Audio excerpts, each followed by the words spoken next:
Mынакей грабель. Бұл 110 миң сомдығы. 110 миңдіктен айырмасы мына темірінде дөңгөлөгү, мынакей рамалары бүт. Мыналары да қалың болады, бүт барығы. И неменеке. Мынасы чоңырақ болады. Мыногу 100 миң сом.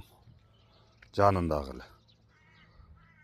Мыногу рамасы бір қыл эле, 8ге 8, 8ге 8 қалыңдықтары бір қыл эле. Мынасы сәл жұқарақ, турбасы эмирақ екен. Бұнықы мынакей, мұнысы қалыңырақ, турбаның оғы жонырақ турбасы.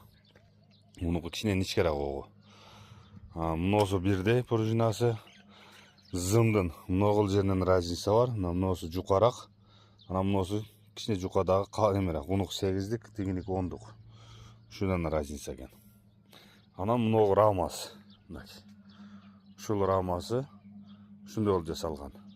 100 миң сомдық. И дөңгөлөгү мынакей, мындай.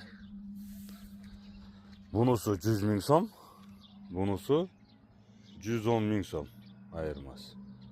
Бул 250 миң сомдық. Грабель. Айырмалар ушул. Кичине темирди экономдогондо бунусу мынакей 4 болт менен катат, бул 6 болт менен катат. Атак рамасының қалыңдығы, раманың қалыңдығы бір қыл эле, 8ге 8, мынасы деле 8ге 8. Просто бұнығы ылдыйларынан бері онан ол жасалған. Ошон үчүн бул 10 миң сом кымбат. Бул 10 миң сом арзан. Зымы, мынагы зымы бір қыл эле. Мынасынан разница. Бунусу қалыңырақ, тигиники жукараак. Ошол айырма. 110 миң сом, 100 миң сом. Атак эмелери бір қыл. Чогултуштары, башкалар системасы. Атай ушундай кылып туруп чогултуп койгонбуз.